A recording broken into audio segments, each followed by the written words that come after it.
how you would get away with doing it live. I didn't know whether you'd come out wearing masks. And you kind of did it behind a screen, didn't you, the first time you performed live? And there were shadows, were there? Was it puppets involved or masks? What did you do to give the effect that the band were there? Well, a few people behind the screen had kind of sort of cartoon head. So to match the shape of the characters that we would have known by then, yeah. And it kind of worked well. It was a good effect. But you don't do that now. What do you do now if someone sees you live? We weren't really doing something that was necessarily related to the characters. We just thought the album deserved to be played from beginning to end, and it had got such an amazing group of people on it, from Ike Turner to Shaun Ryder to Nana Cherry, De La Soul, Far Side, Dennis Hopper, Roots Maneuver, Martina Topley Bird. Some of those I've heard of.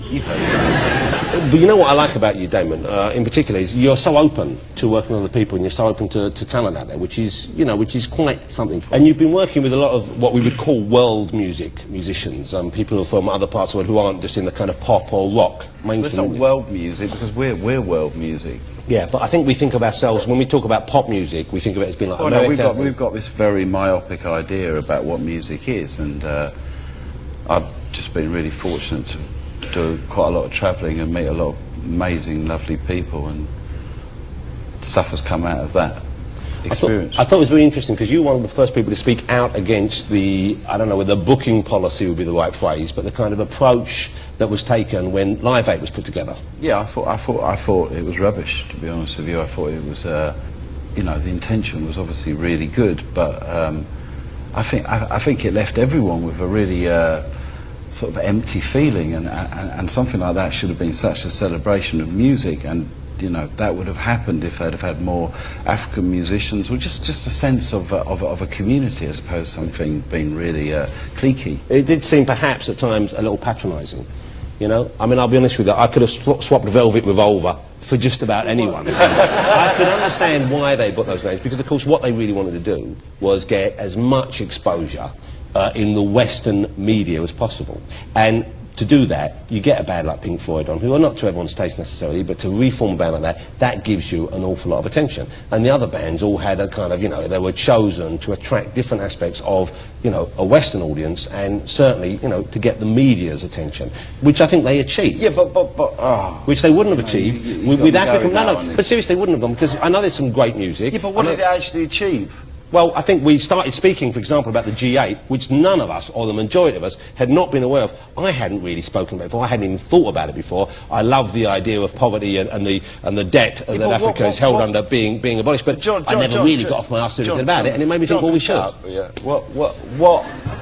What kind of feeling is being sent out to the world when a concert is organised, presumably to raise awareness for Africa, and yet the world that watches it, not just the people in England listening to you, but the way it will get sent out all over the world in little bits. They don't see anyone from Africa there, and they go, what's this all about?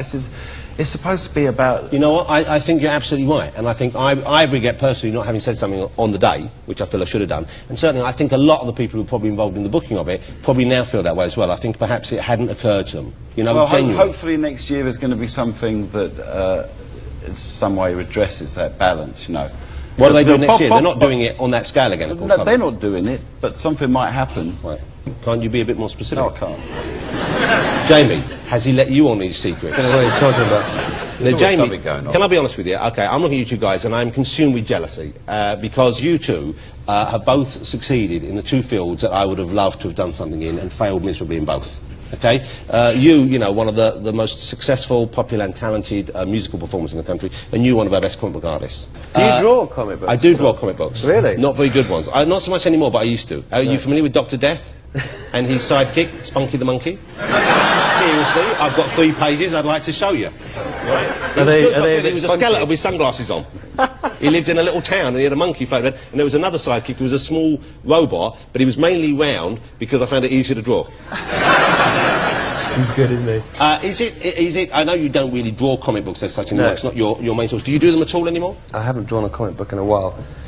It takes too long. But isn't there something just so brilliant about comics in that It you is. create it? You sit down. I mean, here you're working with Damon, which I'm sure must, you know, have moments that are fun. You work with you work with a lot of other people.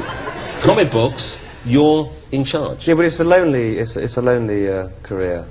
But there's something great about it. But I don't miss it. I'm sort of having fun. I might do another one, but I do my own comic book, and I probably wouldn't work for any of the comic book companies. Do people make money making comic books, though? Do they make any sort of money worth I don't think comic artists make a lot. You know, I mean, they get by. Yeah, but it's you have to generate so much material to make money. Do you read comics still at the moment? No. What? What's wrong with you? I occasionally go to the odd comic shop, and then I get a bit lost. I don't really know what's... I mean, I like your Daniel Klaus and... Did you read Darwin Cook's New Direction series, where you saw where Green Lantern came from, and... What are you laughing at? Because you know so much about it. Yes, I know a lot about it. And I thought I knew a lot about it. Why don't you know, plough some of your millions into doing a series about the history of comic books? I wouldn't do. I tell you why I wouldn't do a series on comic books, because I feel it's one of those things. For two reasons, which are both I think very good reasons. One is I think it would be somewhat indulgent of me to try and do a show about something, because I don't think there's that much interest in them over and above those who love them. There isn't really. That doesn't mean you shouldn't make a programme about it. Well, maybe I will one day, but you know, I'd be wide. I certainly wouldn't want to spend licence payers' money on it when I could get paid a lot more. When I could reach a lot more people with a show like this. But everything you do doesn't have to be completely mainstream. No, that's true. But I tell you the main reason I wouldn't do it, and this I think you will understand, is because it's so... I'm almost welling up. It's so special to me, and it's so important to me. No, it really is. Seriously, I can't begin to tell you how important it is to me, how important comics are to me. And I would not in any way... You know what, I don't want to share them with you. All right? They're mine. You shouldn't. Yes, and they're mine, and then you don't want people to talk about it because they might say I don't like it. You go, well, don't even look at it then! Yeah. It upsets me too much. It's too personal. You should keep it to yourself. Yes, thank you. Sully it. Okay. You know. Yeah.